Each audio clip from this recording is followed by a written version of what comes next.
Une vie, une œuvre, Pétrone, par Simone Dweck, réalisation Annie Flavel.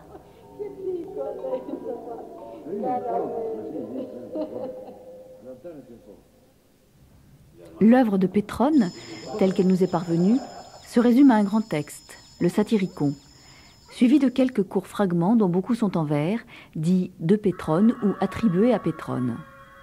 Ces quelques 200 pages, un peu plus ou un peu moins selon les éditions, constituent ce qu'on pourrait appeler un des premiers romans latins du 1er siècle de notre ère. Voyage en plusieurs épisodes autour d'un personnage central qui est aussi le narrateur.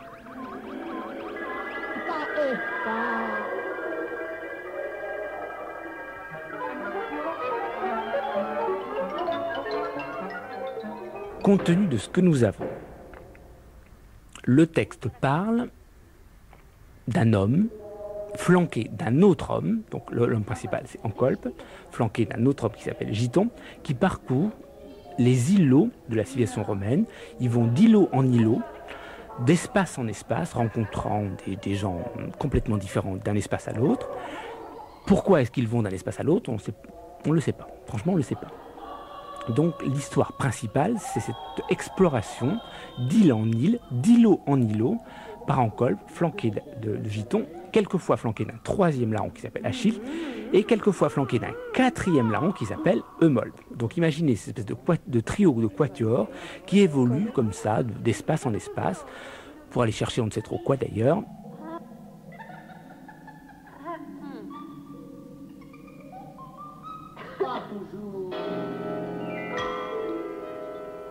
Drôle d'Ulysse que c'est Encolpe, suggère Thierry Eloi.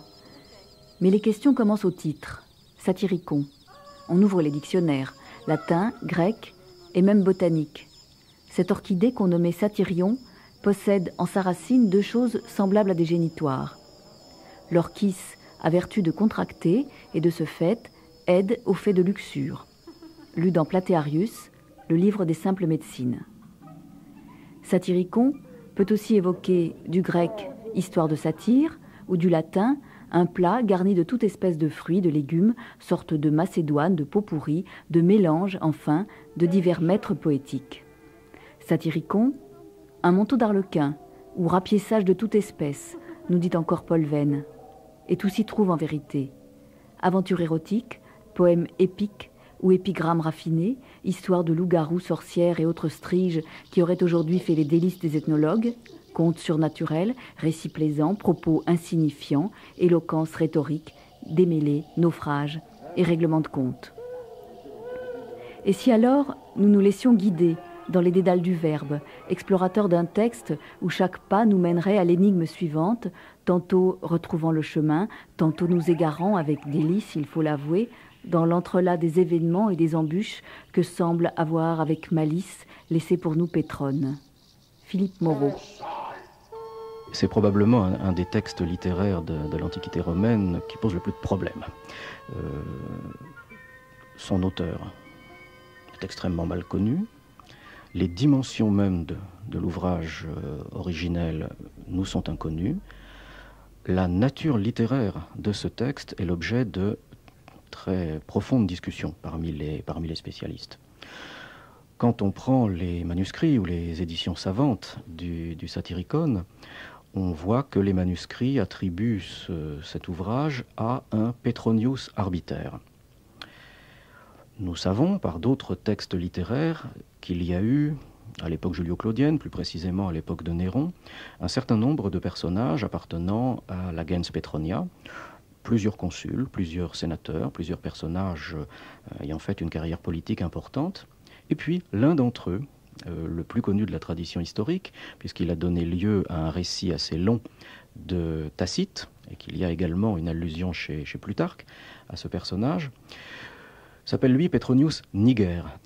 Alors ce personnage tout à fait fascinant est un courtisan de Néron, mais en même temps probablement un personnage très critique vis-à-vis de l'empereur. C'est un personnage qui vit dans le luxe et la mollesse, ce qui est évidemment fort critiquable pour un sénateur du peuple romain, et Tacite le cite avec désapprobation. Mais c'est aussi un personnage qui, pendant son proconsulat, il a un gouvernement de province, et pendant son consulat, entre à nouveau dans la peau d'un véritable Romain et fait preuve de fermeté et d'activité. Donc un personnage qui est déjà un personnage à deux faces. Il est, pendant une partie de sa vie, un des courtisans de Néron, un de ses amis, un de ses favoris. Il mène cette vie de luxe et de débauche que les Grecs appelleraient une vie de truffet. Et il se trouve qu'il est disgracié, il est présenté comme ayant participé à une conjuration contre le prince, comme un certain nombre d'autres hommes politiques et écrivains. Et il est condamné à se suicider, puisqu'on ne va bien évidemment pas exécuter un personnage d'un rang aussi élevé. Et le récit de Tacite est extrêmement curieux. Le personnage fait durer son suicide. On a l'impression qu'il le met en scène et qu'il veut jusqu'au dernier moment rester le maître de sa disparition. Et pendant cette longue nuit, qui est en partie une nuit de banquet, l'ancien consul Pétrone est censé avoir écrit un texte. Un texte qui, par définition, ne pouvait avoir que des dimensions limitées. Un texte qui est un texte satirique, dans lequel étaient pris à partie violemment, dit Tacite, l'empereur et un certain nombre de personnages de sa cour. Un texte en particulier dans lequel les comportements sexuels de Néron et de certains de ses proches étaient très violemment mis en lumière.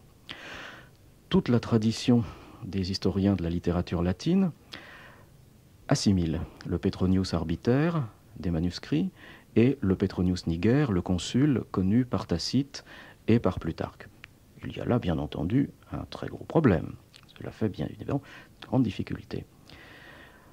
On va même plus loin, puisque, selon certains commentateurs, le texte rédigé pendant ces dernières heures par Pétrone le consul, serait le Satyricon, l'ouvrage que nous possédons en partie.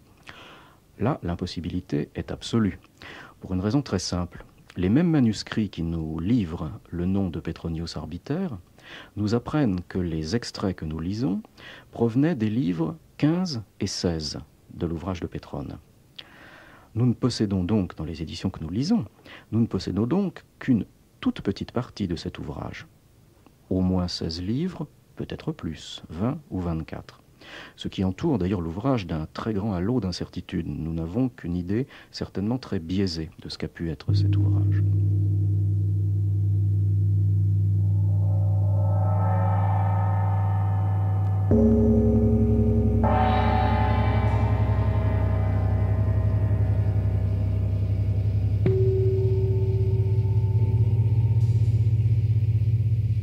N'est-ce point les mêmes furies qui tourmentent nos déclamateurs? Entendez-les s'écrier. Ces blessures, c'est pour la liberté commune que je les ai reçues. Cet œil, c'est pour vous que je l'ai sacrifié. Donnez-moi un guide pour me conduire à mes enfants, car mes jarrets tailladés ne peuvent plus me porter. Encore cette emphase serait-elle tolérable si elle ouvrait à leurs élèves la route de l'éloquence? Mais tous ces thèmes boursouflés et tout ce ronron de phrases creuses, à quoi servent-ils finalement? Les jeunes gens, lorsqu'ils débutent au barreau, se croient tomber dans un autre monde. Pour dire toute ma pensée, ce qui fait de nos écoliers autant de maîtres sots, c'est que de tout ce qu'ils voient et entendent dans les classes, rien ne leur offre l'image de la vie. Ce ne sont que pirates avec des chaînes embusqués sur le rivage, tyrans préparant des édits qui condamnent des fils à décapiter leur propre père, réponses d'oracle à propos d'une épidémie qui ordonne l'immolation de 3 vierges ou plus encore, période mielleuse et mollement arrondie. Bref, paroles et faits, tout est pour ainsi dire saupoudré de pavots et de sésame. Élevés à un tel régime, quel goût peuvent-ils avoir? Un cuisinier sent toujours le graillon. Ne vous en déplaise, ô rhéteurs, c'est vous les premiers qui avez tué l'éloquence.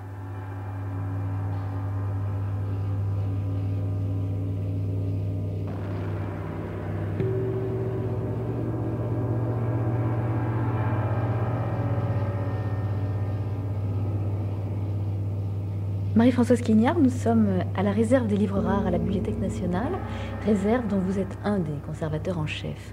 Vous avez sorti pour nous 2 ou 3 ouvrages, dont un particulièrement intéressant. C'est un satyricon illustré par Derain. Grand livre, oui, relié, qui est posé là, sous nos yeux, sur la table. Oui, c'est ça, c'est un grand in-folio et c'est la première fois que Derain illustre un texte classique. Il a 53 ans quand Ambroise Vollard, qui est un marchand de tableaux et un éditeur lui demandent de travailler sur le Satyricon. Et qu'est-ce qui avait attiré Derain? Alors, je ne sais pas exactement pourquoi, mais en tout cas, ce qu'on sait, c'est qu'il avait une connaissance assez grande des figures sur les vases anciens. Donc, il connaissait un peu l'art romain et l'art grec. Et donc, je pense que ça n'a pu que l'intéresser. On va ouvrir le livre? Oui, on va ouvrir le livre. Donc, c'est un livre qui a été réalisé en 1951, donc à partir des burins faits par Derain en 1933. Alors, c'est un livre qui est il est grand, c'est un in-folio, et aussi il est gros. Il fait à peu près 300 pages, et je crois que la traduction qui en est donnée comporte des choses qui ont été rajoutées, c'est-à-dire c'est plus la traduction actuelle où on a laissé les blancs. Là, je veux dire, les blancs ont été comblés, donc il y a des scènes qui sont rajoutées, mais c'était souvent le cas. Évidemment, ici, le début n'existe pas chez Pétrone. Il y a bien longtemps que je vous promets le récit de mes aventures. Je veux tenir aujourd'hui ma parole, puisque nous voici réunis, moins pour nous livrer à des dissertations savantes que pour ranimer par des contes plaisants la gaieté de nos entretiens. Profitons, mes amis, de l'heureuse occasion qui nous rassemble, etc., etc. Et là, tout ce début n'existe pas, évidemment, c'est recomposé. Ce qu'il y a, c'est qu'on voit quand même, enfin, on entend, disons, la déclamation, en fait. Et ça commence, je crois, véritablement à ce moment-là. Et le premier burin, ce sera donc, en principe, Agamemnon. Agamemnon, donc, qui est un professeur de rhétorique et qui est le professeur de rhétorique d'Ancolpe. Et donc il se présente, il est barbu, il se présente avec un bâton, il est pauvre. Alors ce qui est intéressant et un petit peu, frustrant chez Derain, c'est que, il va y avoir ces 36 burins, mais parmi ceux-ci, il n'y aura jamais de décor, ou très très peu de décor. Il y a une économie de moyens très très grande, et donc on aura parfois des difficultés à situer les scènes. Et en plus de ça, il ne se sent pas non plus soumis à, s'il représente 2 fois le même personnage, à le faire de la même façon. Donc, disons, c'est un peintre et c'est pas un illustrateur de métier. Et justement, les personnages que l'on va voir ne sont jamais dans des situations ni scabreuses, ni comment dire, très... Ils sont là, ils sont présents et ils ne font pas grand-chose.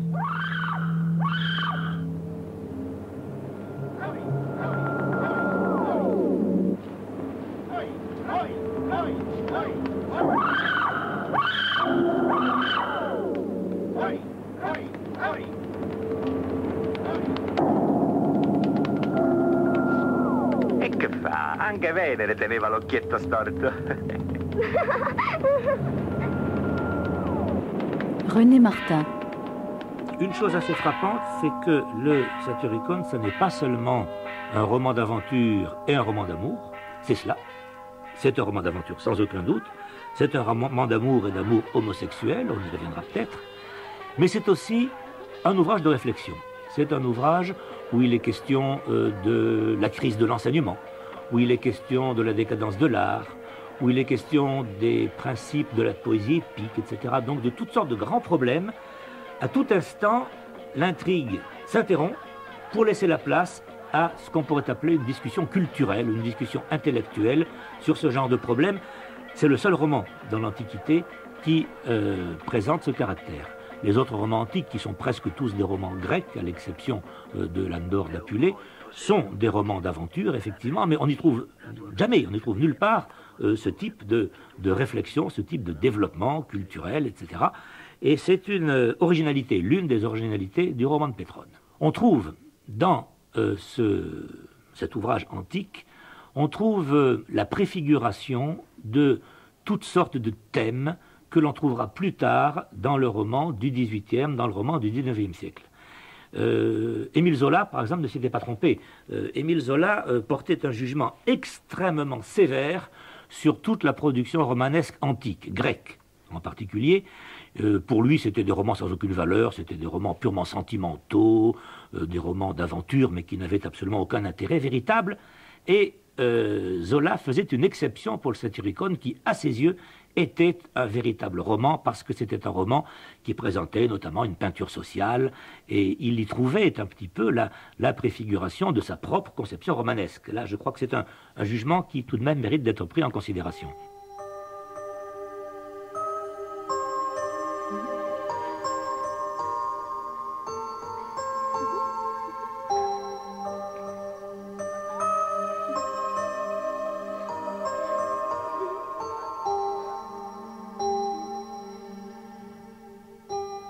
La beauté même de son corps m'attirait vers lui et m'invitait à l'amour.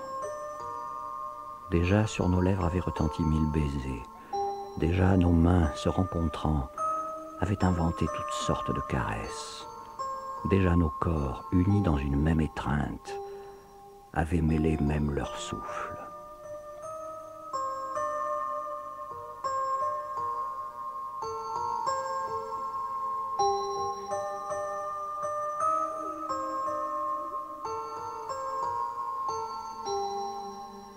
Il s'agit d'un de ces romans qui sont, pour ainsi dire, des parodies de lui-même et où l'auteur affecte de ne pas se prendre au sérieux, qui sont une variété plus subtile du roman picaresque. Paul Venn.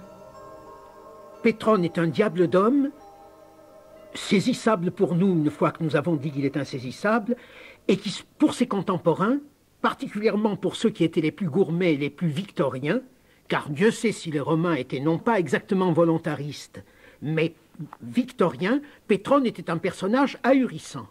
Il pouvait être aussi victorien qu'un autre quand il le voulait, mais par ailleurs il se donnait à tous les plaisirs, en particulier au plaisir de la chair, ce qui à cette époque vous donnait la réputation d'être mou. Il faut savoir que chez les Romains, plus on est énergique auprès des dames, plus on est actif auprès des dames, plus on passe pour être mou. Alors c'est très mal d'être mou parce que ça ne donne pas des capacités de chef. Être mou pourquoi? Parce qu'on est plus un homme parce qu'on cède au plaisir. On se laisse aller aux femmes. Alors que ce qu'il faut, c'est gouverner les peuples avec autorité, avec une morgue britannique du XIXe siècle, et ne pas hésiter, par exemple, à faire décapiter devant soi, après l'avoir fait rouer de coups, un pauvre homme qu'on vous a amené devant vous, le gouverneur de la province. Ça, c'est être énergique. Alors, Pétrone a fasciné ses contemporains les plus victoriens, qui pensaient de lui trop de mal pour en dire du bien, et trop de bien pour en dire du mal. Ils en disaient du mal parce que c'était un être mou qui se livrait à la cour de Néron à tous les plaisirs, mais ils en disaient aussi du bien parce qu'il avait prouvé, en gouvernant justement une province, qu'il était énergique.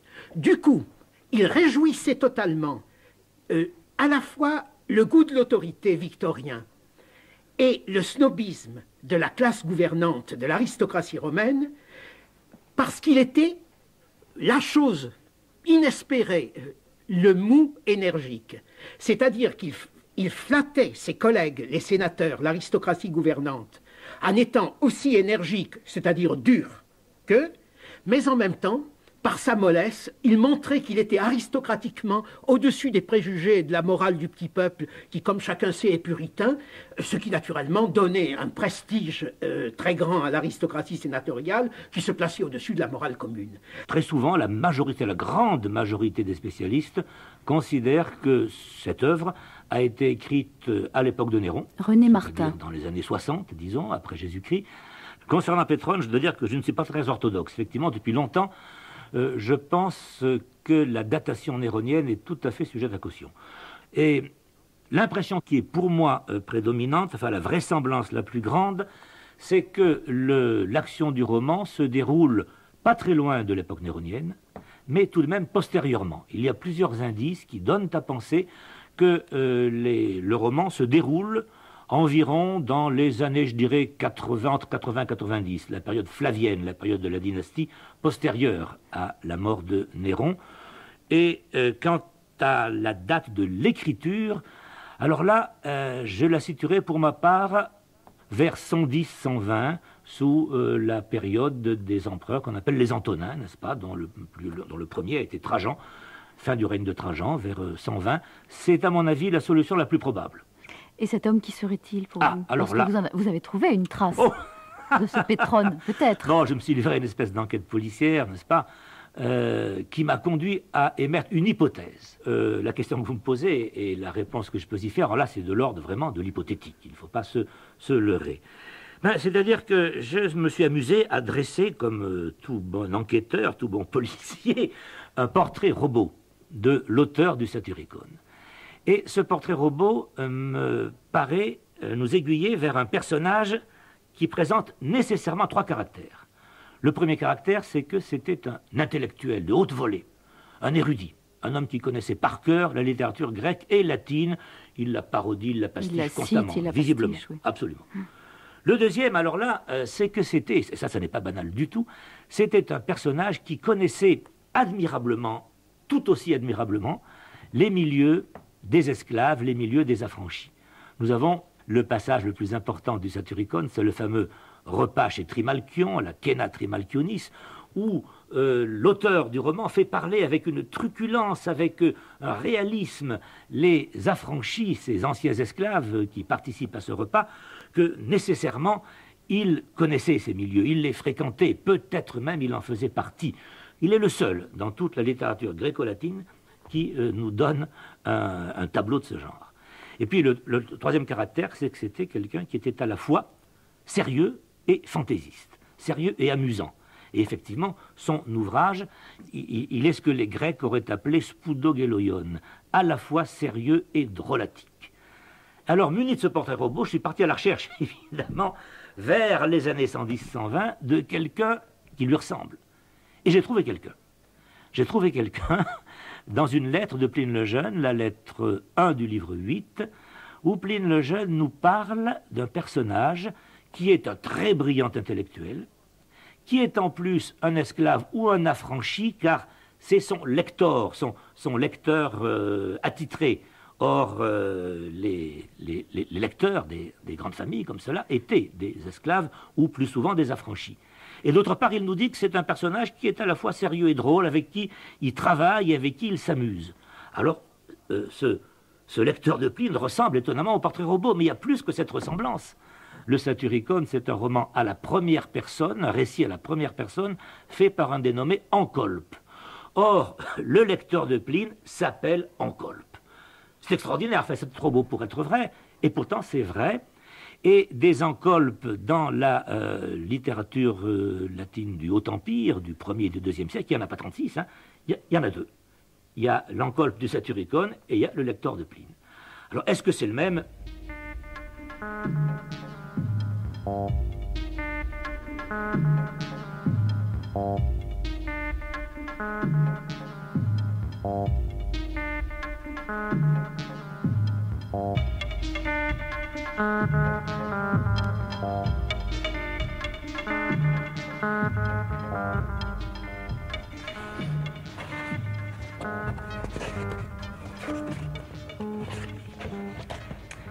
Voilà, alors ça c'est un personnage en manteau, enfin en tunique. Est-ce toujours ces mêmes lignes comme ça? Oui, ce qui est très très important, mais justement avec le burin. Et ce qui rend la gravure vivante, c'est chez Derain, c'est la ligne. Et même parfois, elle ressemble un petit peu à Matisse. Peut-être pas là particulièrement, mais pour des gravures de femmes, enfin, c'est un petit peu Matisse, avec un peu moins peut-être de volupté, mais d'un autre côté, le roman ne demande pas de volupté, le roman c'est autre chose, c'est plus gaillard, c'est plus...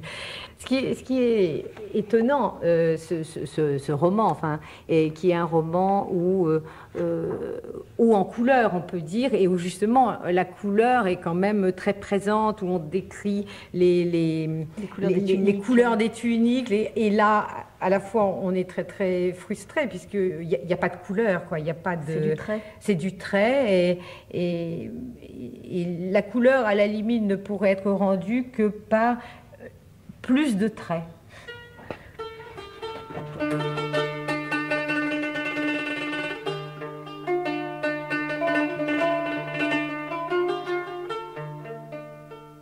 Il serait trop long de décrire tout par le menu. Bref, nous pénétrâmes dans le bain et après nous être réchauffés dans les cuves, nous passâmes au bout d'un moment à l'eau froide.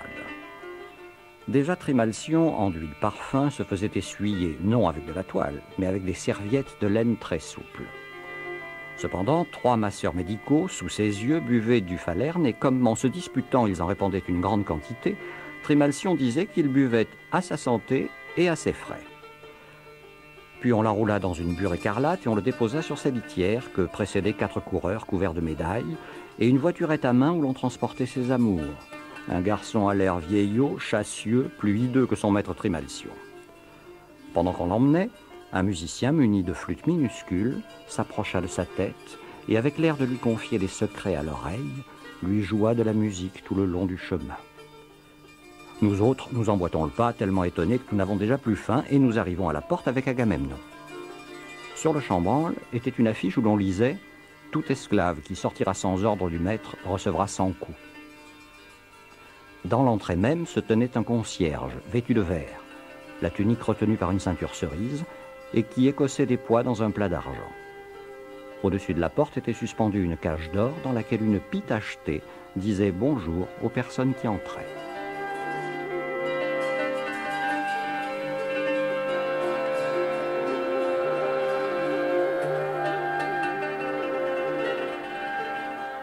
Est-ce que vous avez l'impression, Philippe Moreau, qu'Encolpe est un personnage qui est en même temps le narrateur là, de ce livre du Satyricon? Est-ce que vous avez l'impression que c'est un personnage qui cherche sans arrêt une issue? Encolpe a dans le texte un double statut. Il est le narrateur, mais il est aussi, dans ce que nous possédons, le personnage central. On peut tenter d'en dresser un portrait rapide. C'est un jeune homme. C'est un jeune homme qui appartient à cette élite cultivée, qui se trouve réduit à un état d'errance, hein, c'est un mot qui revient constamment, errans, errantes, errare, error. Un jeune homme qui est toujours en fuite, qui s'acoquine plus ou moins avec des amis de rencontre et qui se trouve souvent soumis à la pression des institutions. Il est souvent recherché par la justice, il craint la condamnation, il craint la punition, il craint le châtiment. On a l'impression d'un personnage qui est un personnage socialement déclassé et qui souffre probablement d'un décalage entre un milieu social que l'on imagine un milieu relativement favorisé culturellement et économiquement, et d'une situation de fait qui est celle d'un fuyard, d'un homme poursuivi, d'un homme qui a perdu complètement la maîtrise de son destin et qui effectivement tente de s'orienter dans un monde qui est un monde inconnu, un monde hostile qui à chaque instant lui oppose des obstacles.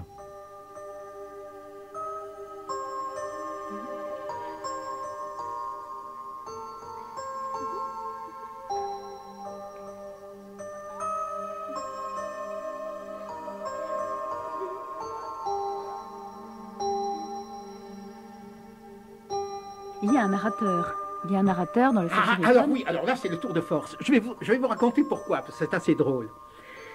Supposez que vous soyez un grand seigneur et que vous racontiez les aventures d'un espèce d'aventurier qui cambriole les temples, cambriole ses contemporains, a pour principal souci de sodomiser un giton et de temps en temps, et passe son temps c'est un roman de truands, d'aventuriers qui n'ont pas un sou et qui sont prêts à faire les pires métiers pour survivre. Bon. Et puis, il y a une autre raison aussi. Plus vous faites un récit fantastique, mieux il faut le raconter à la première personne. Parce que ça a l'air de vouloir dire « j'y étais, j'ai vu ça de mes yeux, vous ne pouvez pas mettre ma parole en doute ». Ça, c'est la fiction. En fait. C'est la fiction, c'est ce qu'on appelait, c'est une chose très répandue, les contes de menterie, autrefois. Je suis allé sur la Lune, ou bien j'ai été avalé par un gros poisson, par une baleine, je suis resté 3 jours dans son ventre. Enfin, les histoires les plus fantastiques, vous les racontez à la première personne. Et là, les gens... il faut vous expliquer que dans l'Antiquité, à cette époque, il y avait un type de récit, comme nous avons les contes des 1001 nuits, qui était le suivant. Un personnage se trouve, parce qu'il a fait une impiété, peut-être même sans le faire exprès, en but à la haine d'une divinité, qui le poursuit, qui ne cesse de le poursuivre, et puis finalement, il arrive quand même à s'en tirer. Exemple, c'est l'Odyssée elle-même. L'Odyssée raconte le difficile retour d'Ulysse dans sa patrie, à travers les mers les plus fantastiques, parce qu'Ulysse est poursuivi par la haine de Neptune. Neptune le hait, parce que Ulysse, un jour, a fait du mal au fils de Neptune, le Cyclope. Et alors, Ulysse, sans arrêt, reçoit des tempêtes, il lui arrive les pires aventures, il est jeté sur une côte, sauvé au dernier moment, mais sans arrêt, persécuté par le dieu de la mer sur toutes les mers. Eh bien, le Satyricon était un récit, et j'ai oublié de vous dire l'essentiel, l'Odyssée, ou plutôt les voyages d'Ulysse persécutés par le dieu Neptune, sont racontés par Ulysse lui-même, évidemment à la première personne, et quand il dit « j'ai rencontré un monstre qui n'avait qu'un œil, le cyclope », il dit « je », il faut bien le croire, il était là. Alors, le Satyricon, c'est une odyssée burlesque de ce genre-là. Le héros du roman, qui ne s'appelle pas Ulysse, mais Encolpe, ce qui d'ailleurs semble avoir un sens obscène. Le héros du roman, qui dit « je », est en but à un dieu dont vous connaîtrez tout de suite la nature dès que j'aurai prononcé son nom, qui n'est autre que le dieu Priape. Alors, il s'ensuit des tas d'aventures, par exemple, que sommé un jour par une dame de vouloir bien honorer cette dame, sans quoi il serait en but au pire méfait, il fait fiasco stendhaliennement, mais à répétition. Il est sans arrêt en but à Priape, qui lui joue les pires tours, et en plus il est poursuivi par une autre dame qui s'appelle Tryphaena, ça veut dire la jouisseuse, qui veut absolument avoir ses charmes, ou les charmes de son propre giton, lequel est, comme on dit aujourd'hui, bien armé, bien... Enfin bon. Mais enfin, il y a trop de Priape là-dedans pour que ce ne soit pas le fil.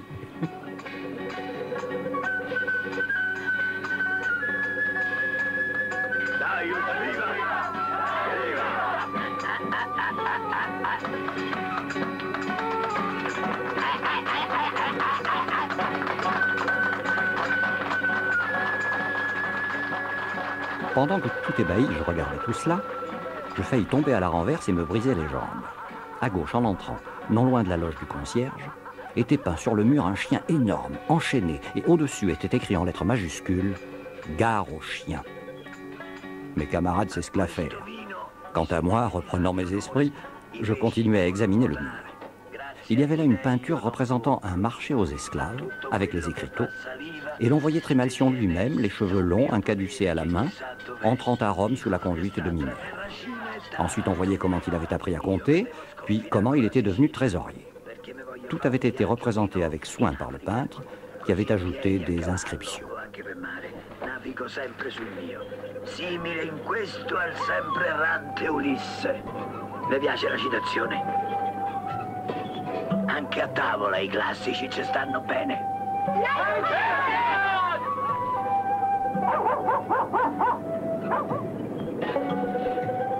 Florence Dupont, il y a un épisode qui vous retient particulièrement dans le Satyricon, c'est l'épisode de la Quena, du dîner chez Trimalcion. Vous dites, vous, le festin. Ce festin de Trimalcion, en fait, c'est la partie la plus importante du texte de Pétrone, donc on a le sentiment qu'il est un peu différent, cette partie est un peu différente.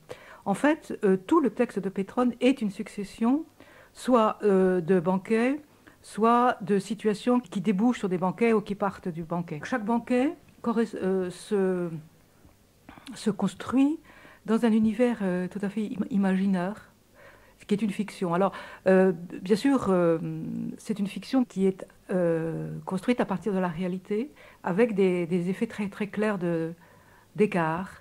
Le festin de Trimalcion, donc, part d'une réalité romaine qui est qu'il y a un statut social très, très particulier, qui est le statut des affranchis. Donc, ce festin est un festin qui, à part les trois héros, ne reçoit que des affranchis.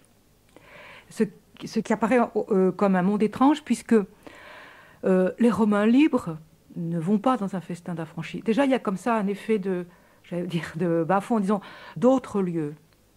Alors, les affranchis, il faut bien comprendre que c'est un groupe, c'est un groupe social, mais c'est un groupe social que nous ne connaissons pas, puisque ce sont des anciens esclaves qui ont été libérés par leur maître et qui ont donc tous les droits économiques, qui sont libres mais qui n'ont aucun droit politique, et dont les enfants, s'ils en ont, seront libres, c'est-à-dire auront ce qu'on appelle ingénus, donc auront tous les droits. Donc en fait, c'est une étape dans la promotion sociale qui est assez importante à Rome, et ce sont des gens qui sont dans l'entre-deux.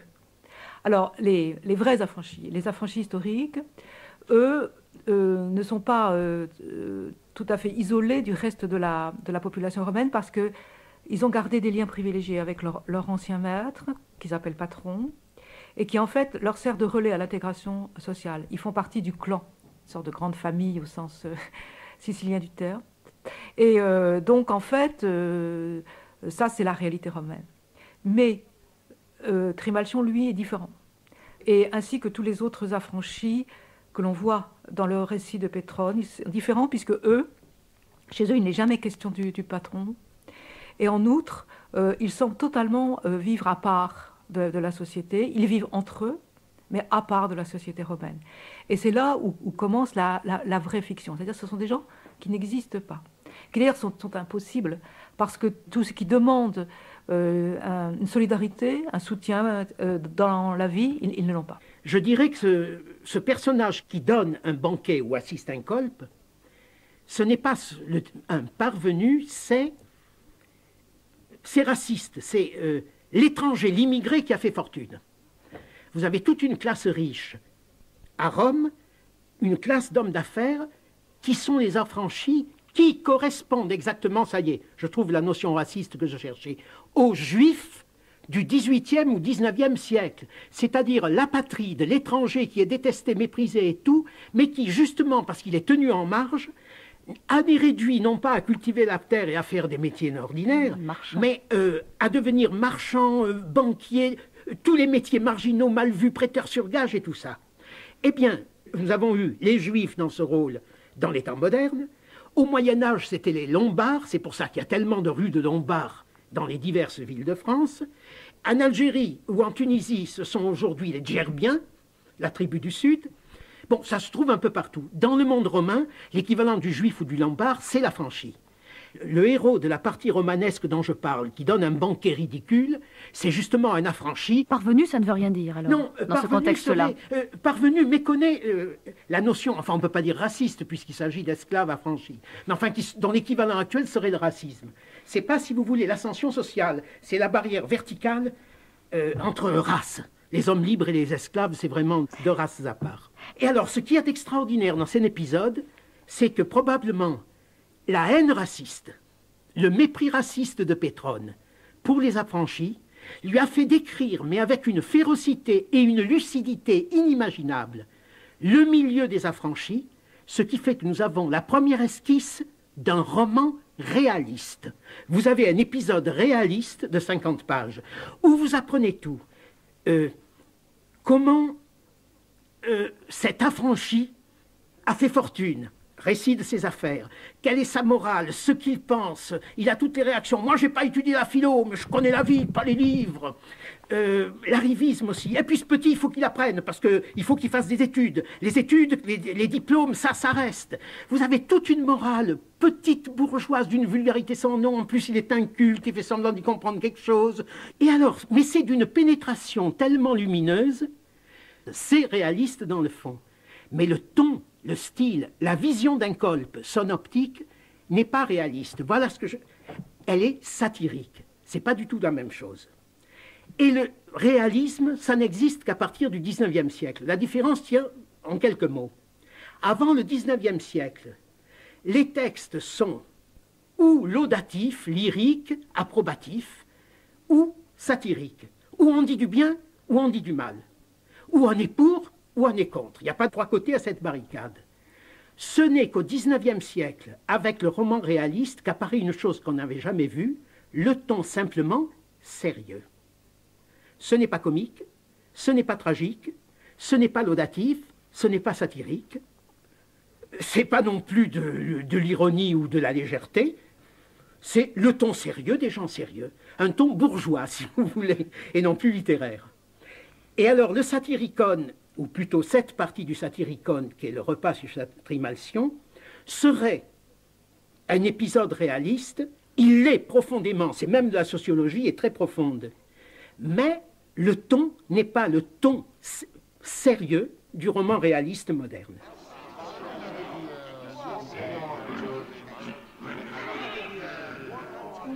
Nous étions dans ces magnificences quand Trimalcion en personne fut amené au son de la musique et déposé au milieu de tout petits oreillers.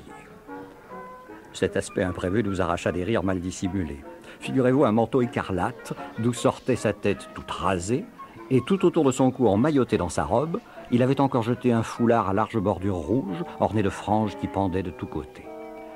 Il portait en outre au petit doigt de la main gauche un large anneau légèrement doré, et à la dernière phalange du doigt suivant, une bague plus petite et toute d'or, à ce qu'il me sembla, mais incrustée d'une manière d'étoile en fer.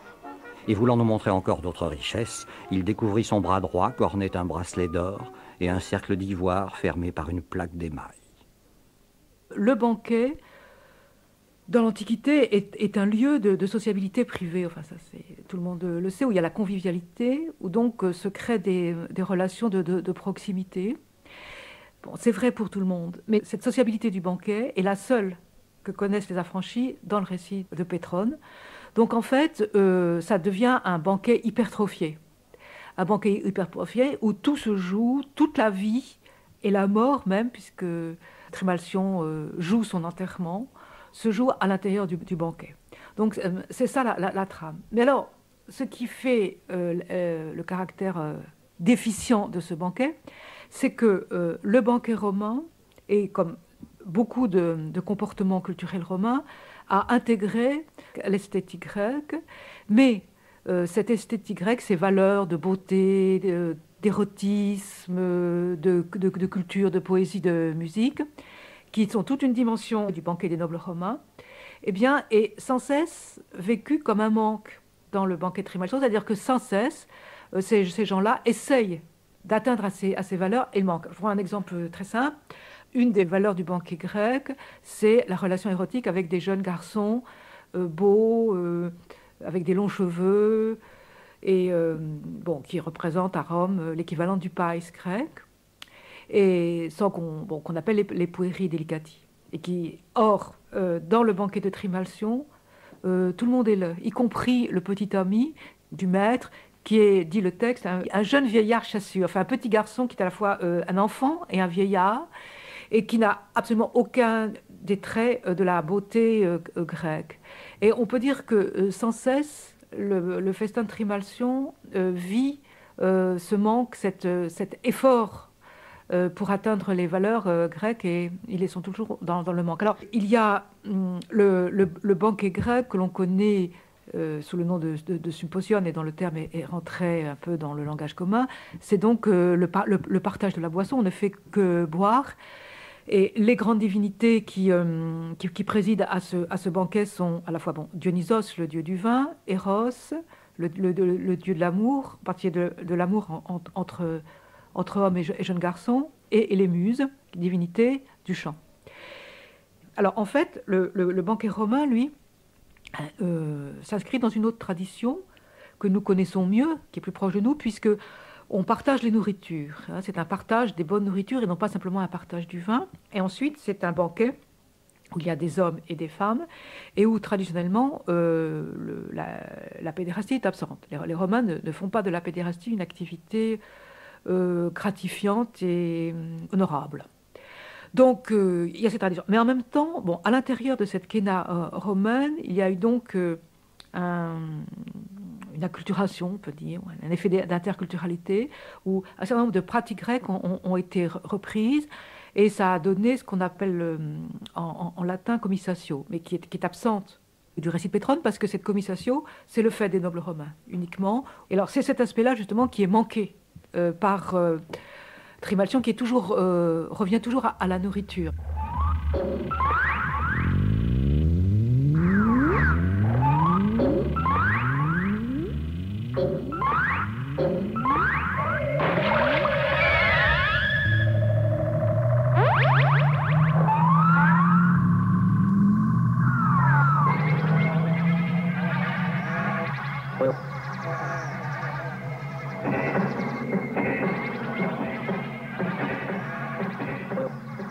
Et vous dites, alors, Thierry Eloi, que c'est une exploration du monde romain, mais une exploration à l'envers. Et je crois que là, on va essayer d'entrer alors dans la chair de ce texte.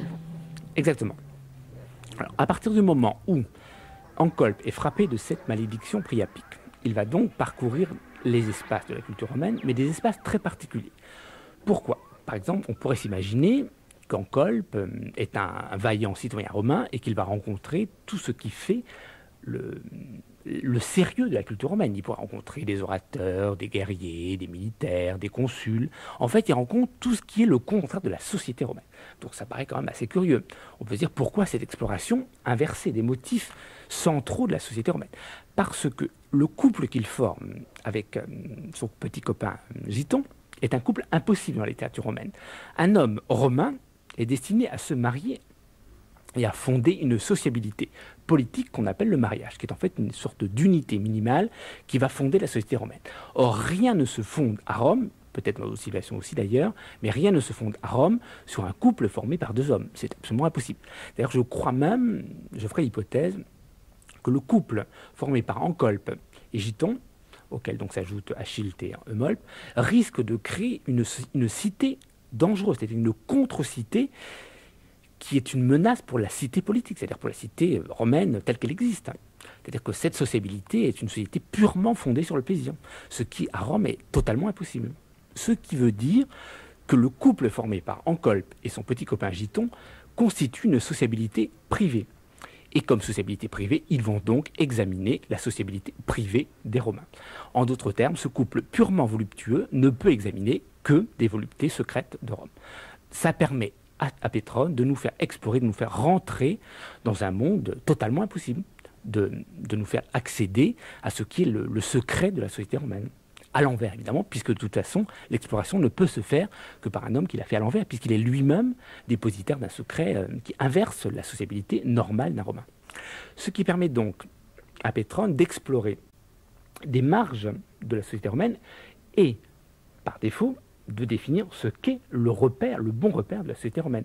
Un petit peu comme chez nous, si vous voulez, dans les films à grand spectacle, on explore toujours, dans James Bond par exemple, le méchant représente exactement l'envers du bon rapport à la société actuelle, à la société contemporaine. C'est pas un hasard, sur les méchants de James Bond, se souviennent des anciens communistes, des gens qui sont donc le contraire de la société capitaliste telle qu'elle est représentée par James Bond. Exactement comme dans le Satyricon, ceux qu'on va rencontrer Encolpe et ses amis, ce sont des gens déclassés de la société romaine, des débauchés, des inclassables, des sociabilités impossibles à Rome.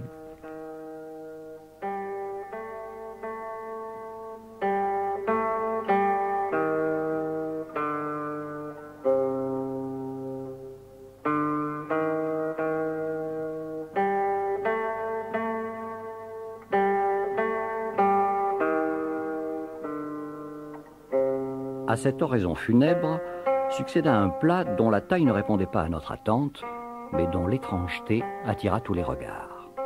C'était un surtout en forme de globe, portant, rangés en cercle, les 12 signes du zodiaque. Et au-dessus de chacun d'eux, l'architecte avait placé un mets correspondant. Le bélier était surmonté de pois chiches cornus, le taureau d'une pièce de bœuf, les gémeaux de testicules et de rognons, l'écrevisse d'une couronne, le lion d'une figue d'Afrique, la vierge de la vulve d'une jeune truie, la balance d'un peson dont l'un des plateaux contenait une tourte et l'autre un gâteau, le scorpion d'un petit poisson de mer, le sagittaire d'un oclopéta, le capricorne d'une langouste, le verseau d'une oie, les poissons de 2 surmulets. Au centre, une motte de terre détachée avec son gazon soutenait un rayon de miel. Un esclave égyptien passait à la ronde du pain chaud dans un petit four d'argent. Philippe Moreau, il y a un mot que Pétrone écrit de sa main, qui est le mot de labyrinthe. Si ce n'est qu'il écrit un labyrinthe d'un genre nouveau. Est-ce que pour vous, on pourrait dire que le Satyricon est une sorte de labyrinthe?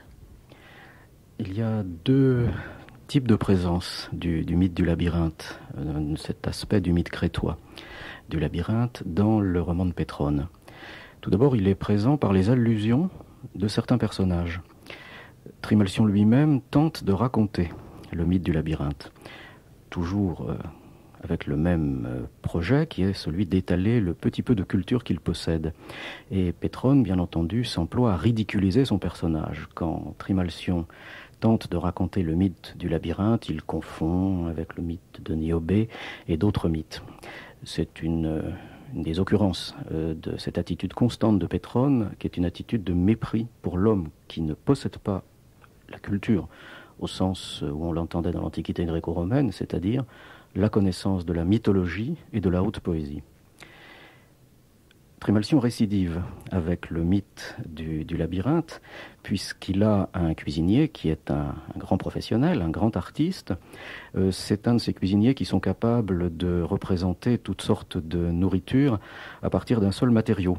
Ce cuisinier ingeniosus, comme dit Trimalcion lui-même, est capable, avec de la viande de porc, de représenter des oiseaux, des poissons et toutes sortes de mets.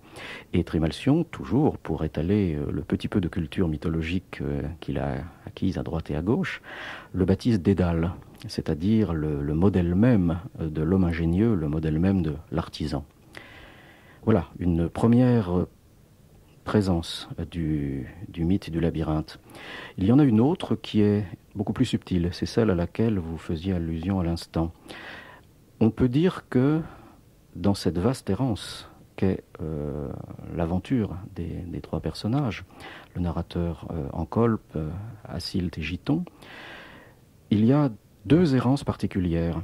Une errance dans la Graeca Urbs, la ville grecque, qui est probablement Puzzole, dans laquelle se passe l'épisode du repas de Trimalcion, et une errance à l'intérieur de l'errance dans la maison même de Trimalcion.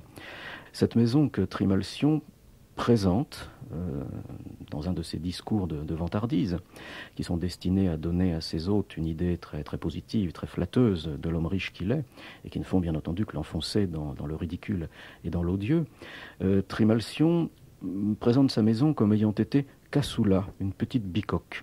Et il est tout à fait flatté et heureux de dire qu'il en a fait quelque chose qui ressemble à un templum, à un temple. Il indique que c'est une maison à 2 étages, dans laquelle il y a au moins 20 chambres, 4 salles pour le repas. Et c'est donc cet espace de très très grande dimension qui fournit le décor et le support au thème de l'errance labyrinthique des personnages. Lorsque les héros sortent de l'Acena Trimalchionis, du banquet de Trimalcion, lorsqu'ils s'échappent du banquet de Trimalcion, ils se retrouvent donc dans la ville, de nuit, ils sont d'ailleurs un peu éméchés, et ils ne savent plus retrouver l'auberge dans laquelle ils souhaitent passer la nuit. Et c'est à ce moment-là qu'intervient une ruse qui fait tout à fait penser au mythe du labyrinthe, l'équivalent du fil d'Ariane, si vous voulez. Et cette ruse, c'est une ruse de Giton.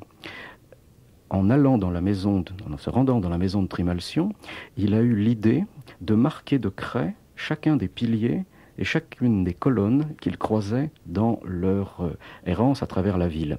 Et même au milieu de la nuit, c'est grâce à ces marques blanches et lumineuses qu'ils arrivent à quitter le premier labyrinthe, qui est la maison de Trimalcion, et à s'orienter dans le deuxième labyrinthe, qui est la ville même, la Graeca Urbs, dans laquelle ils se sont retrouvés par hasard. Cette ville, elle est décrite comme un entrelac de ruelles, comme un espace très, très complexe et très confus, situé au bord de la mer. Sont nommés divers portiques, divers espaces, un petit sanctuaire de Priape. On ne peut pas se faire aisément une idée de la manière dont Pétrone se représentait cette ville. La seule certitude, c'est qu'il se la représentait comme un espace complexe dans lequel il cherchait volontairement à perdre ses héros.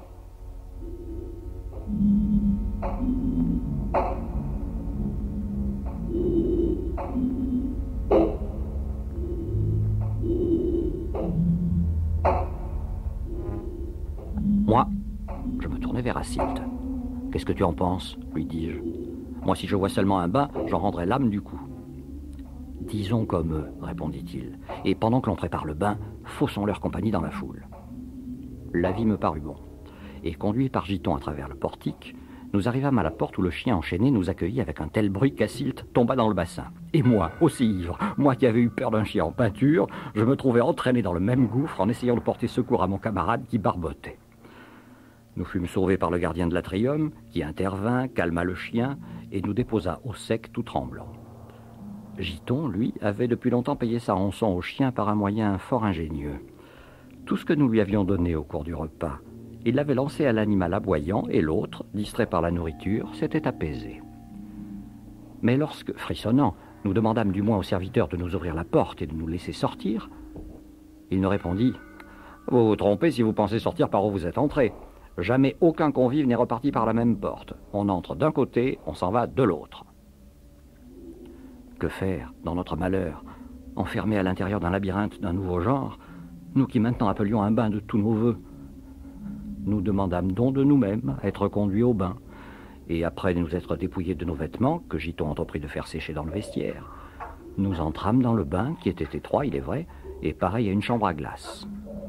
Là se tenait Trimalcion, debout, et nous n'eûmes pas de la sorte le moyen de fuir ces assommantes vantardises.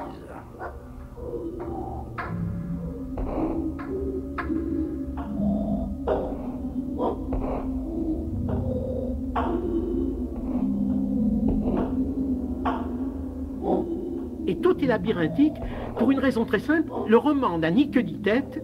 C'est un labyrinthe et c'est fait exprès pour qu'à aucun moment on ne puisse soupçonner ce qui va leur arriver.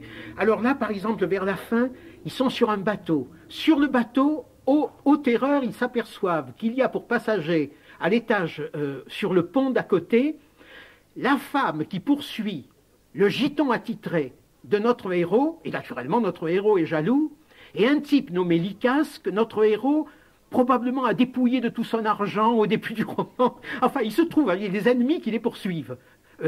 Tryphaena les poursuit parce qu'elle est sensuelle et que Giton est admirablement bien balancé et a tous les attributs masculins nécessaires à satisfaire cette dame, et l'autre veut récupérer son argent. Et alors ensuite, heureusement, ils sont sauvés de tout ça par un drame, parce qu'il y a un naufrage, puis quand même, après le naufrage, ils se retrouvent au bord de la mer, et puis leur arrive je sais plus quoi, et puis le roman s'interrompt. Le but est que la suite soit absolument imprévisible, avec changement de décor à tout moment, de décor social, de décor géographique, et sans arrêt. C'est vraiment un labyrinthe, on ne sait pas où on va. Simplement, je suppose qu'à la fin, le malheureux Vincolpe, enfin, Priape lui pardonnera. Finalement, quelle est la morale de tout ça? Ce qu'il n'y en a pas. Il n'y en a pas et il ne veut pas y en avoir. Il ne veut pas y en avoir pour une raison assez compliquée à expliquer, mais qui se voit intuitivement, quand on se souvient que Pétrone appartenait à une secte philosophique qui était l'épicurisme. L'épicurisme, à cette époque, c'était deux choses. C'était d'abord ce que c'était, et c'était ce qu'on en faisait. Alors, théoriquement, c'était une doctrine extrêmement ardue, avec une physique absolument aberrante, est-il besoin de le dire, mais difficile à apprendre, avec des théories sur le plaisir, qui n'étaient pas du tout des théories particulièrement folichonnes. Par exemple, un principe épicurien de plaisir est celui-ci. Si on vous torture, ne vous en faites pas. De deux choses l'une. Si la douleur dure, c'est qu'elle est légère. Et si la douleur est insupportable, elle ne durera pas puisque vous mourrez. Bon, vous vous imaginez le pouvoir réconfortant de cette doctrine. Mais enfin, la doctrine élevée, c'était ça. Et puis par ailleurs, la doctrine affirmait que les dieux existent, mais ne s'occupent pas des hommes. Ils ne sont pas providentiels, ils vivent dans leur monde. Ils vivent dans leur monde où d'ailleurs ils sont assaillis par des atomes qui leur tombent dessus. Alors vous me direz, mais alors, puisqu'ils reçoivent des atomes, comment ils ne meurent pas? Nous-mêmes, quand nous sommes irradiés, nous mourrons. Eh bien la réponse officielle était, les dieux s'époussettent. C'est dans le texte. Je donnerai les références pour ceux qui n'y croient pas. Voilà la doctrine officielle, ardue, élevée, mais dans la pratique, l'épicurisme était devenu le drapeau, la couverture idéologique de tous les gens qui étaient décidés à s'abandonner à leur plaisir et à vivre heureux dans leur harem en se foutant pas mal de leur pays, comme le héros de la Belle Hélène, et c'était devenu aussi le drapeau de l'anticléricalisme primaire de l'époque, de tous les gens qui ne croyaient pas au Dieu et que la religion horripilait. Alors, c'est pour ça que c'était mal vu, comme le taoïsme en Chine, si vous voulez. C'était les non-conformistes qui se drapaient du drapeau de l'épicurisme, quitte à leur donner le sens qui leur plaisait. Et alors un homme comme Pétrone, se drapant dans l'épicurisme, est évidemment le non-conformiste qui ne croit à rien, le casseur d'assiettes, le négateur de tout. Donc il est évident que son roman doit être labyrinthique, il ne doit avoir aucune morale, sauf que rien n'est grave. Tout ça, ça se passe chez des gens exécrables, mais sauf Trimalcion, mais là c'est du racisme. Mon Dieu, tout ça est tellement amusant. Il y a, si vous voulez, un dédain aristocratique pour ces petites gens qui font des choses pas convenables, un dédain de grand seigneur qui lui-même fait des choses pas convenables. Et il faut ne pas oublier qu'à la cour de Néron, Pétrone jouait le grand rôle. Il était très admiré par Néron. Néron aurait voulu être Pétrone, parce que c'était l'homme de toutes les élégances, de tous les élitismes, de tout ce qui distingue. C'est la marginalité aristocratique.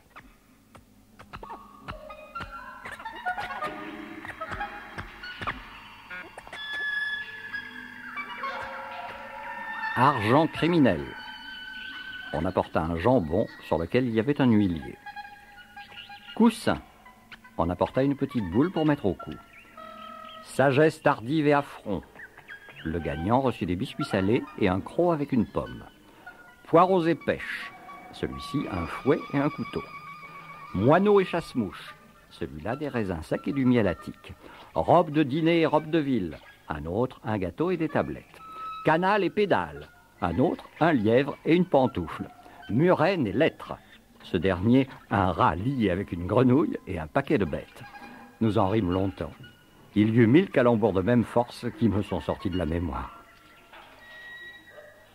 Trimalcion, sans cesse, fait jouer et joue lui-même des scénarios qui ont pour but d'évincer la dimension gastronomique. En particulier, dans les plats qu'il offre à ses invités, souvent, l'essentiel, ça n'est pas le plat lui-même, c'est le déchiffrement du plat, puisqu'il y a un plat extrêmement compliqué qui se présente sous la forme d'un sanglier, qui est à la fois une laie, avec des petits sangliers, des dattes, etc. Et en fait, c'est à décrypter comme étant l'oiseau phénix. C'est-à-dire que Trimalcion, par un jeu de rébus, une sorte de rhétorique de la gastronomie, offre ce plat unique et impossible à ses invités, qui est l'oiseau phénix. L'oiseau phénix, il n'y en a qu'un sur la terre, et lorsqu'il meurt, il se fait brûler sur un bûcher, et du bûcher sort un œuf, etc. Donc c'est absolument impossible d'offrir l'oiseau phénix. Mais il offre un oiseau phénix, et ça ne fonctionne, cet oiseau phénix, que si les convives ne mangent pas. Donc en fait, il y a toute une stratégie qui fait qu'on finit par ne plus manger du tout dans ce banquet. Par ailleurs, dans le ventre de l'animal, quand on l'ouvre, il sort des oiseaux, des petits oiseaux que l'on va capturer. Qui sont vivants. Qui sont vivants. C'est-à-dire que le vivant sort du mort, comme l'oiseau phénix. En fait, c'est une très très longue explication. Alors, il a évidemment les dates qui sont accrochés à ses défenses, comme ça. Donc, mais c'est un long déchiffrement, et qui, d'ailleurs, celui qui fait le récit, en colpe, dit « J'ai rien compris du tout, j'ai dû demander explication à mon voisin. » Et le voisin lui dit « Mais pour venir dîner chez Trimalcion, il faut bien posséder sa philologie. » Et en fait, c'est un jeu sur le mot. Donc, en fait, c'est un jeu sur la langue, les mots, le référence, etc., qui donne le sens et qui donne la valeur. Mais en même temps, c'est vrai que ce déchiffrement philologique retire au banquet à la fois sa dimension de plaisir gastronomique, puisqu'on ne mange pas, mais ne donne pas non plus cette exultation du banquet grec, où les plaisirs culturels n'étaient pas des plaisirs philologiques. Il y a un plaisir des mots, un plaisir du chant, qui est de l'ordre de l'effusion, et sans aucun effort. Pétrone était extraordinairement sensible, probablement comme tous les traits contemporains, à la pureté et à la qualité de la langue. Et il avait un talent presque inouï pour noter les niveaux de langue, les impropriétés, tous ces petits faits linguistiques qui caractérisent, surtout socialement d'ailleurs, un individu. L'Akhéna Trimalchionis fait se succéder 7 discours d'invités de Trimalcion qui sont des affranchis, puis un discours de Trimalcion lui-même. Lorsque l'on regarde de près les 7 discours d'affranchis, c'est un véritable régal pour le latiniste, qu'il a d'ailleurs parfois un peu de mal à faire partager à ses auditeurs, puisqu'il faut quand même une assez bonne connaissance de la langue pour percevoir ces différences très subtiles créées par Pétrone. Chacun des personnages est caractérisé par des tics, des travers, des impropriétés, des inexactitudes qui l'ancrent dans un milieu social, qui l'exclut de cette communauté des pépailles de Ménoï, comme disaient les Grecs, des hommes qui avaient fait des études, des lettrés. Et Trimalcion lui-même, les discours de Trimalcion lui-même sont en quelque sorte le couronnement de ce festival de jeu linguistique de la part de Pétrone, puisqu'il est le plus mauvais latiniste et le plus inculte des participants au banquet, celui qui méconnaît le plus la littérature latine, qui écorche Virgile, qui méconnaît Homère. Le parallèle que l'on fait souvent entre Pétrone et Proust me paraît absolument justifié. Il y a la même subtilité dans la caractérisation des personnages de la part de Pétrone et de la part de Proust. On pense bien entendu au personnage de Françoise ou au personnage d'Aimé, le concierge de l'hôtel de Balbec. Eh bien, le plaisir que peut avoir le lecteur français à percevoir ce jeu très subtil des niveaux de langue, eh bien, le latiniste l'éprouve également en lisant Pétrone. L'idée directrice est la suivante. Comme affranchi, Trimalcion n'a pas cette maîtrise du langage et de la parole qui est au centre de la formation des hommes libres, étant, disons que c'est la formation à l'éloquence, même s'ils ne seront jamais avocats. Donc en fait, c'est d'ailleurs pour ça qu'on est dans le sermo quotidiano, c'est-à-dire qu'il n'y a pas de maîtrise de la parole qui ferait que, grâce à la parole, on agit sur les gens, on les persuade, on leur fait sentir telle ou telle passion. Alors ce qui se passe, c'est que lui, il agit sur les choses. Alors je donne un exemple, c'est l'histoire des œufs. Il sert à ses convives des œufs qui sont en fait des œufs en pâte, mais qui ont l'air de vrais œufs. Donc au moment où ils vont ouvrir l'œuf, il dit « Oh là là !» il parle haut, il dit « J'ai peur que ces œufs soient pas frais. » Enfin, il dit « couvis. » Bon, c'est-à-dire qu'on a fait cuire des œufs qui étaient des œufs qui avaient dépassé l'âge. Donc alors, le héros, narrateur, recule d'horreur. Hein. Et puis, tandis que son voisin lui dit « Je pense que tu as tort, ça doit être bon. » Alors, il ouvre, et puis il s'aperçoit, en fait, c'est un œuf en pâte. Et à l'intérieur, il trouve, dans du jaune d'œuf, un petit oiseau, mais qui a été cuit, qui est confit dans du miel, comme ça se faisait. Donc en fait, ici, il y a une chose extraordinaire. C'est qu'il arrive à dire le vrai et le faux à la fois. C'est-à-dire qu'il dit ces œufs sont des œufs qui sont couvis, ont été trop tard, ce qui implique qu'il y a déjà l'embryon de former. Ce qui veut dire c'est pas mangeable, c'est ignoble, c'est du pourri, c'est pas possible. Et ce qui est faux, mais en même temps il est vrai, puisque ce sont des œufs artificiels, mais en même temps il est vrai que ce que les convives trouvent, c'est effectivement un petit oiseau. Donc il y a comme ça, et bon c'est un exemple, c'est-à-dire qu'il arrive à une maîtrise de la parole, qui est donc, il arrive à ce à quoi les présocratiques, d'autres, donc des jeux avec les mots, des sophismes, mais non pas en travaillant la parole, mais en travaillant le contexte, le référent. Et en fait, donc, il arrive à faire une parole différente, mais en jouant sur les objets. Et il est le maître des objets parce qu'il est le plus riche. Et en fait, ça renvoie à son statut. C'est-à-dire qu'il a le pouvoir sur les choses, mais il n'a pas le pouvoir symbolique des mots. Mais en revanche, il a le pouvoir, lorsqu'il achète un esclave, de lui donner son nom. C'est le seul pouvoir qu'il ait, en fait, de parole. Donc il l'a appelé Carpe. De même qu'il appelait le petit esclave, il peut l'appeler Bacchus ou Liber Pater. Et donc ce pouvoir de nomination, qui est le pouvoir de la propriété, qui est un pouvoir qui s'arrête là, hein, lui permet effectivement, alors en donnant le nom de karpos, c'est-à-dire de fruit, qui est un nom grec, à son esclave, lorsqu'il l'appelle, qui est donc l'esclave qui a pour fonction de découper les viandes. Enfin, karpos, en latin, carpe veut dire couper, découper. Donc lorsqu'il lui donne son nom, il lui donne l'ordre. Donc ici, on a effectivement une condensation dans la langue du pouvoir de Trimalcion, mais qui est un pouvoir de nomination et d'ordre. Donc qui renvoie toujours à son statut unique d'affranchi, son statut, je veux dire, clos d'affranchi, qui est l'homme de la propriété et rien d'autre. le seul pouvoir des affranchis en ce qui concerne la parole, c'est la parole du maître. C'est-à-dire qu'à l'intérieur de sa maison, il peut donner le nom, il peut aussi faire des règlements dans la maison, puisque lorsqu'on entre, on trouve des pancartes avec le maître décide, le maître ceci, le maître cela. Donc il développe au maximum ce qui est sa possibilité d'affranchi et il n'en sort jamais. Make yourself comfortable. Once I used to be like you, but I rose to the top by my ability. Guts are what make the man, the rest is garbage. I buy well, I sell well. Others have different notions, but like I was saying, friends, it's through my business sense that I shut up. Why? When I came here from Asia, I stood no taller than that candlestick there. For 14 years I was my master's pet.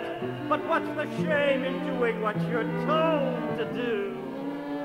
Not all the same, if you know what I mean. I managed to do my mistress a favor or two. The mum's the word. I'm none of your ordinary blowhards. Well, then him.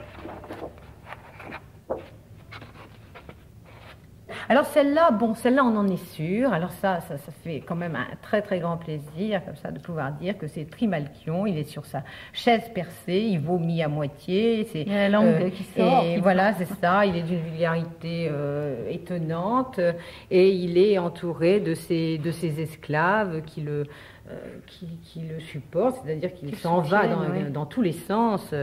Il se décompose. La langue est pendante et voilà. Donc là c'est vraiment voilà, c'est ça. Oui, voilà, tout à fait. Et c'est peut-être une des seules scènes où, comment dire, Derain va montrer vraiment quelqu'un en situation et une scène un petit peu, je ne sais pas si on peut dire vulgaire, mais autrement c'est toujours quand même, il n'y aura pas de scène érotique alors que quand même le roman en fourmille, et c'est peut-être une des seules fois où il se laisse aller, où ça pourrait faire penser aussi justement à son Pantagruel, je crois, quand il a illustré Rabelais. Mais c'est vrai aussi que c'est un peu un personnage rabelaisien.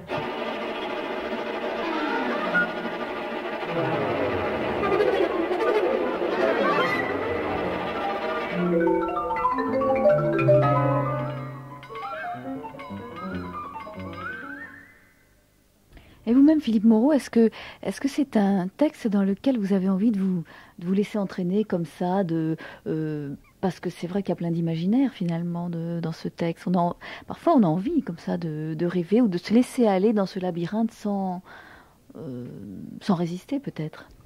Alors, cela implique, puisqu'après tout ce texte est pour moi d'abord un objet professionnel, il faut le dire, cela implique que j'essaie de retrouver de temps à autre l'attitude du lecteur naïf, l'attitude que j'ai eue lorsque j'ai lu pour la première fois, en traduction et pas en latin, le Satyricon. J'avoue que ma première réaction a été celle d'une extraordinaire fascination et effectivement d'une complète incompréhension devant cet objet littéraire très, très mystérieux qui ne ressemblait à aucun des textes de prose latine ou de poésie latine dont je pouvais alors avoir l'expérience. Alors si j'essaie de temps en temps de lire pour le plaisir de la lecture ce roman, on est saisi immédiatement par l'infinité des sollicitations et des possibilités d'interprétation qu'il suggère. Il faut même de temps en temps retrouver une attitude professionnelle pour ne pas se laisser entraîner à des interprétations qui superposent l'hypothèse à l'hypothèse. Par exemple, tenez, je la livre même si elle est probablement délirante. Je réfléchissais à ce thème que vous m'aviez suggéré du labyrinthe de Dédale, à propos donc du Satyricon, et j'en relisais quelques passages. Je vous rappelais tout à l'heure que lorsque les trois héros sortent plutôt mal en point du banquet de Trimalcion, ils peuvent s'orienter dans la ville grâce aux marques de craie que Giton a placées sur les piliers et sur les colonnes. Et, pour la première fois, alors que j'ai lu des dizaines et des dizaines de fois ce passage, j'ai eu l'idée d'un rapprochement. La craie, en latin, ça se dit Creta. Et il se trouve que Creta, c'est aussi le nom de l'île de Crète, dans laquelle se situe le labyrinthe. Alors, peut-on aller jusqu'à dire qu'il y avait de la part de Pétrone la volonté de faire un rapprochement un peu amusé, de suggérer cette piste de rapprochement à son lecteur, de lui dire n'oubliez pas, mes personnages, après tout, ils sont un peu comme Thésée et Ariane dans le labyrinthe. Voilà l'idée qui surgit lorsque on abaisse les défenses du spécialiste de littérature latine et que l'on se laisse porter par une interprétation probablement fantaisiste du texte.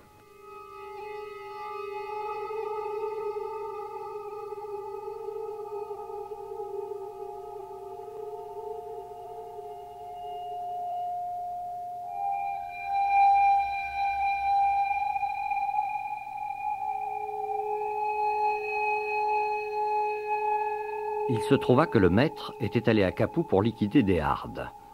Je profitai de l'occasion pour persuader à un hôte que nous avions de m'accompagner jusqu'à 5000.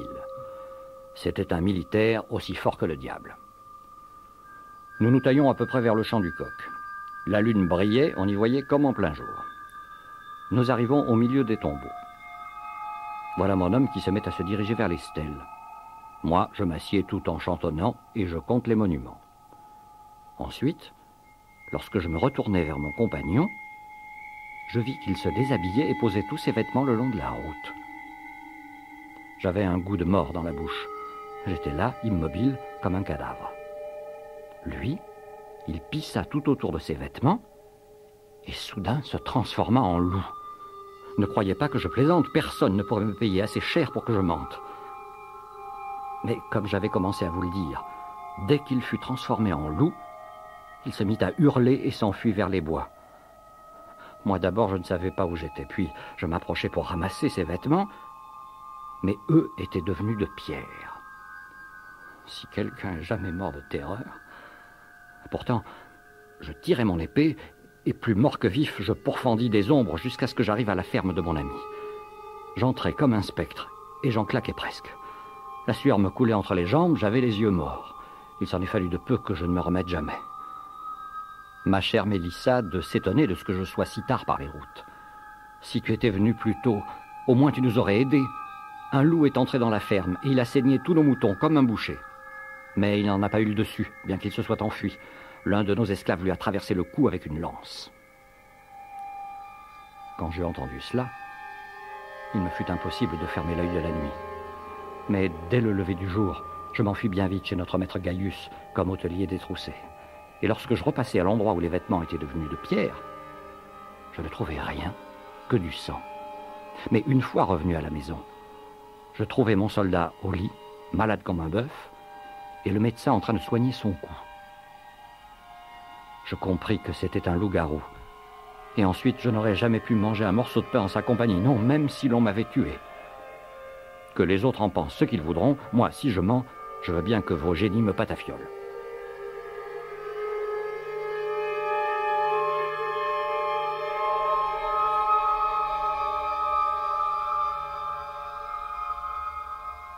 Le réel est toujours, si vous voulez, est le point de départ. Donc, c'est un peu comme si on ouvrait les murs avec justement du trompe-l'œil. Il y a des lieux géographiques qui sont cités. On est quand même plutôt en Italie du Sud, il y a même Crotone, il y a des choses comme ça. Mais donc, il y a des repères, mais dès qu'on arrive, on peut dire dès qu'on se rapproche de ces repères, tout d'un coup, ce qu'on découvre n'est pas du tout une cité, je prends l'exemple de Crotone à la fin, une cité bien organisée normalement, comme une ville d'Italie romaine, puisque c'est un monde extraordinaire où il y a du cannibalisme, hein, où la cité est entièrement organisée par la question de l'héritage. Hein, enfin, où les gens sont prêts à faire n'importe quoi, oui, hein, pour hériter. Une économie fondée sur le pillage d'héritage, ouais, ce qui est une économie impossible là aussi. Et c'est ça. Et de la même façon, si vous voulez, c'est ça. Quand on approche, tout d'un coup, on s'aperçoit que c'est pas ce qu'on croyait. De même que la maison de Trimalcion, qui, lorsqu'on entre, a l'air à peu près normal, après se révèle un endroit absolument extraordinaire.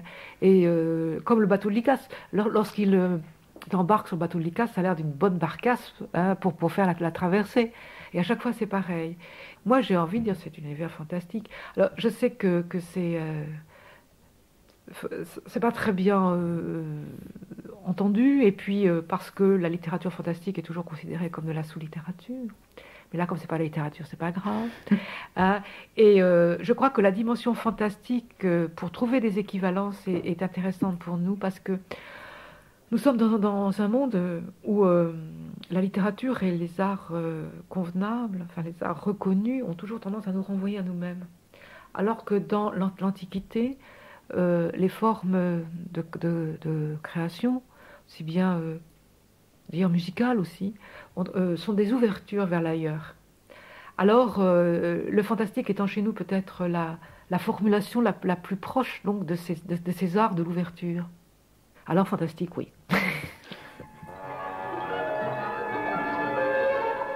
Cosa pensa lei della situazione del tempo qua? Di dove? Del tempo. Del tempo.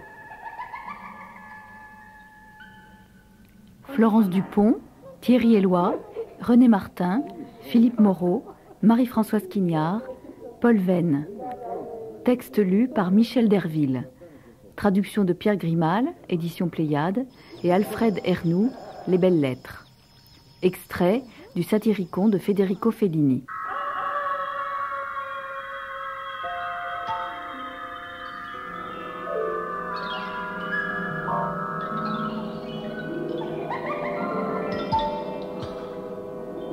Une vie, une œuvre, Pétrone. Mixage, Marie-Dominique Bougaud, Romain Gauthier. Une émission de Simone Dweck, réalisée par Annie Flavel.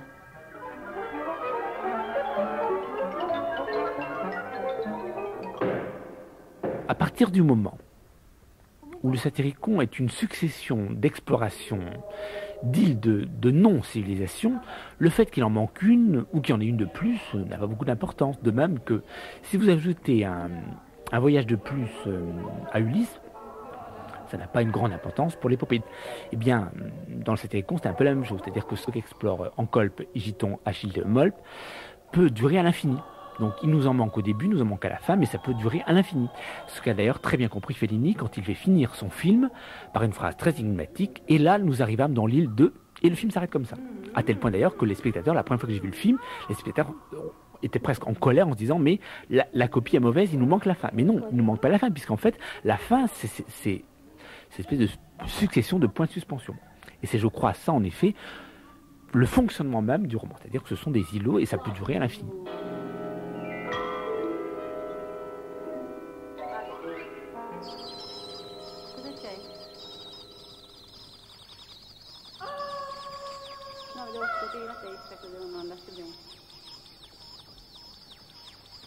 Avanti? Ancora questi?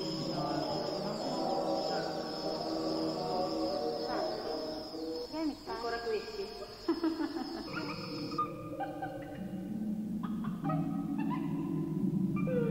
Va bene così. Oh,